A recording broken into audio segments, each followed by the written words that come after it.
Baik, assalamualaikum warahmatullahi wabarakatuh. Kami izin memperkenalkan diri kami dari kelompok 6. Saya Arif Afrianto, kemudian ada rekan saya Coreta Lutfiah. Di sini saya akan mempresentasikan materi yang sudah diberikan Ibu Yulianti EPDI yang berjudul puasa. Nah, di sini menurut puasa merupakan ibadah vital yang dilakukan seorang umat Islam atau Muslim atau yang beragama Islam yang mukallaf atau yang sudah balik atau serta memiliki akal ya. Kemudian dan tidak memiliki halangan atau uzur. Kemudian ada pengertian puasa yang pertama menurut bahasa yaitu berasal dari bahasa Arab yaitu saumu, yang dimana berarti menahan diri dari hawa nafsu, makan, minum, haus, kemudian menahan dari perkataan-perkataan yang tidak bermanfaat. Kemudian yang kedua pengertian berdasarkan syarak atau secara istilah ya atau terminologinya. Jadi merupakan ibadah puasa merupakan ibadah menahan diri dari segala macam godaan-godaan yang dapat membatalkan puasa, mulai dari terbit fajar sampai terbenamnya matahari. Kemudian dasar-dasar berpuasa ya. Di sini Allah pun menegaskan di dalam surat Al-Baqarah 183 yaitu kutiba alaikum. Suratnya gini. Bismillahirrahmanirrahim. Ya ayyuhallazina amanu kutiba alaikumussyam. Kutiba alaikumusyamu kama kutiba alal ladzina min qablikum la'allakum tattaqun. Wahai orang-orang beriman, diwajibkan atas kamu berpuasa sebagaimana orang-orang sebelum kamu agar kamu bertakwa. Surat Quran surat Al-Baqarah 183.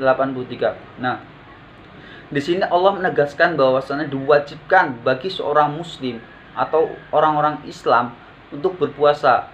Karena jika kita melanggar perintah Allah, itu merupakan dosa besar yang harus kita perbaiki, yang harus kita mohon ampun kepada Allah.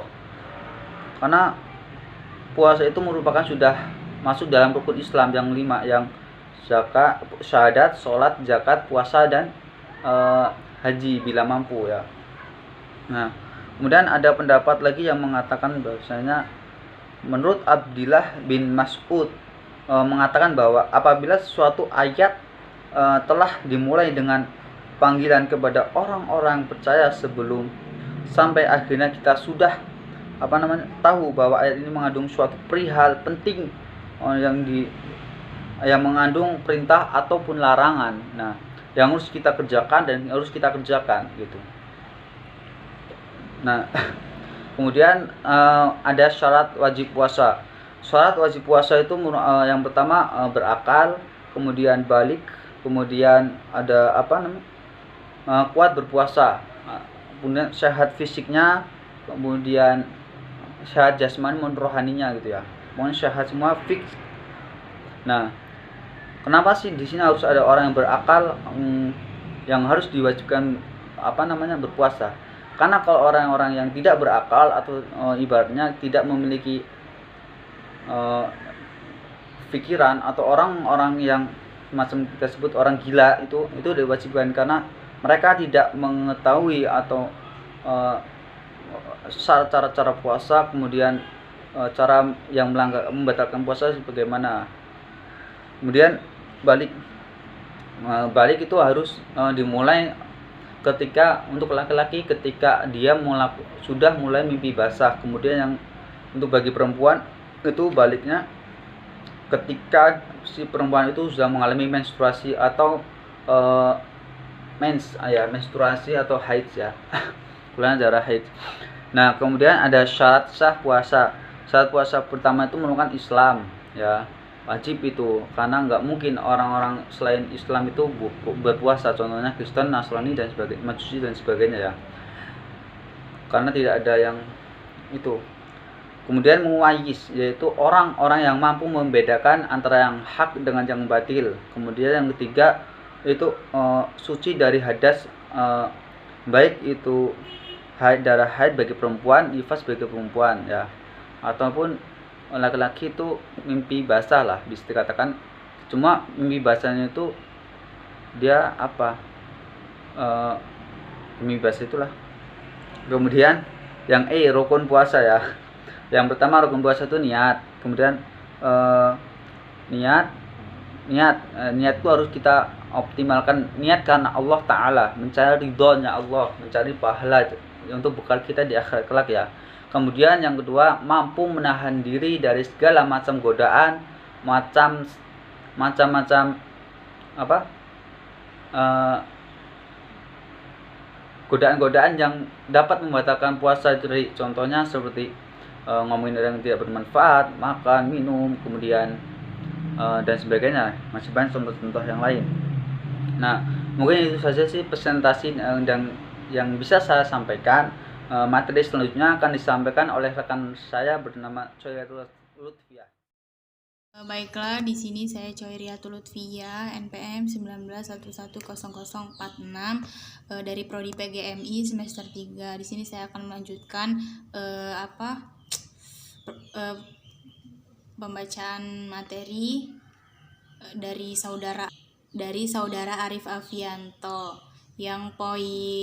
Yang poin F yaitu hal-hal yang membatalkan puasa. Yang pertama itu makan dan minum, yang kedua itu muntah dengan sengaja, yang ketiga itu bersetubuh, selanjutnya yaitu keluar darah haid atau nifas, selanjutnya yaitu gila, dan yang terakhir yaitu keluarnya mani dengan sengaja. Yang G itu hal-hal yang tidak membatalkan puasa, yaitu meneteskan obat mata. Itu kan walaupun kita meneteskan obat mata kan ditesnya di mata, walaupun nyampe tenggorokan itu pahit, itu tidak membatalkan. Begitu juga dengan tetesan telinga juga tidak membatalkan puasa. Yang kedua itu berkumur dengan menghisap air hidung dengan tidak ditekan. Yang ketiga itu menggunakan suntikan untuk mengeluarkan kotoran tubuh, karena di dalam tubuh adalah obat bukan makanan. Yang keempat, diperbolehkan bagi yang berpuasa untuk menghirup sesuatu yang tidak dihindarkan seperti keringat, debu jalanan, bagaimana aroma sedap yang lain. Dibolehkan bagi orang yang berpuasa bangun tidur dalam keadaan junub karena mimpi dan hubungan suami istri. Yang terakhir itu diperbolehkan untuk melanjutkan makan hingga terbitnya fajar. Yang H itu orang-orang yang diperbolehkan tidak berpuasa. Yang pertama yaitu orang tua yang sudah lemah. Yang kedua itu orang yang hamil atau sedang menyusui. Yang ketiga itu orang yang sakit parah. Yang keempat itu orang yang dalam perjalanan jauh, yaitu seperti musafir. Yang itu sunah-sunah puasa. Yang pertama itu menyegarkan berbuka puasa apabila maghrib dikumandangkan atau sudah benar-benar terbenamnya matahari. Yang kedua itu berbuka dengan yang manis-manis seperti kurma, terus air hangat, teh. Sebelum memakan makanan yang berat-berat, dianjurkan untuk makan yang manis-manis. Yang ketiga itu berdoa sebelum berbuka puasa. Yang keempat itu makan sahur, yang dimaksudkan untuk menambah energi untuk berpuasa di esok hari. Yang kelima itu mentakhirkan makan sahur kira-kira 15 menit sebelum fajar. Yang keenam itu memberi makan orang lain saat berbuka puasa. Yang ketujuh itu hendaklah memperbanyak bersedekah. Yang kedelapan itu yaitu memperbanyak amalan-amalan ibadah seperti tadarus, terus dan lain sebagainya. Yang J itu ada macam-macam puasa. Yang pertama itu yaitu puasa wajib. Puasa wajib adalah puasa yang apabila ia dikerjakan mendapat pahala, bila dikerjakan ia mendapat dosa. Contohnya yaitu seperti puasa bulan Ramadan. Puasa kifarat. Puasa kifarat yaitu puasa tebusan yang dilakukan karena melanggar aturan-aturan yang telah ditentukan. Puasa nazar yang ketiga itu puasa nazar itu dilakukan apabila orang itu berniat atau mempunyai nazar. sebanyak hari yang dinazarkan. Yang selanjutnya yaitu puasa qada, yaitu puasa yang dilakukan apabila telah meninggalkan puasa di bulan Ramadan karena uzur, sakit atau sedang berpergian jauh gitu. Jadi itu puasanya wajib diqada atau dibayar. Yang kedua itu ada puasa sunnah. Yang pertama itu adalah puasa Muharram. Puasa Muharram ini merupakan salah satu dari 4 bulan yang mulia dalam kalender Islam selain Zulhijjah, Zulqa'dah, dan Rajab. Di sini ada waktu yang tepat untuk menjalani puasa Muharram, yaitu yang pertama puasa 6 hari di bulan Syawal. Yang kedua itu puasa tanggal 9 Zulhijjah, Arafah, dan 8 Zulhijjah di Tarwiyah. Yang selanjutnya ada puasa Rajab. Puasa Rajab ini puasa yang dianjurkan oleh Nabi Muhammad SAW. Ini merupakan puasa sunnah yang dianjurkan oleh Nabi. Yang selanjutnya yang ada puasa Senin Kamis. Yang puasa ini dilakukan di hari Senin dan Kamis. Yang F yaitu puasa Daud. Puasa Daud ini dilakukan oleh Nabi Daud dengan cara puasa sehari dan sehari tidak putus. Yang G itu ada puasa Sya'ban. Puasa Sya'ban adalah puasa sunnah muakkad yang sangat dianjurkan untuk bisa dikerjakan. Yang ketiga yaitu ada puasa makruh. Yang poin pertama itu puasa seumur hidup atau puasa abad. Di sini ulama-ulama itu tidak mempermasalahkan tentang adanya puasa seumur hidup, asalkan seseorang tidak berpuasa di hari-hari terlarang seperti hari raya Idul Fitri, hari-hari tasyrik, dan tidak dikhawatirkan merugikan suami dan tidak pula mengabaikan haknya. Yang kedua itu adalah puasa hari Nairus, sejenis hari raya kaum musyrikin. Yang keempat itu adalah puasa haram, puasa 2 hari raya. Rasulullah SAW mengatakan bahwa melarang berpuasa pada hari raya, yaitu hari raya Idul Adha dan Idul Fitri gitu.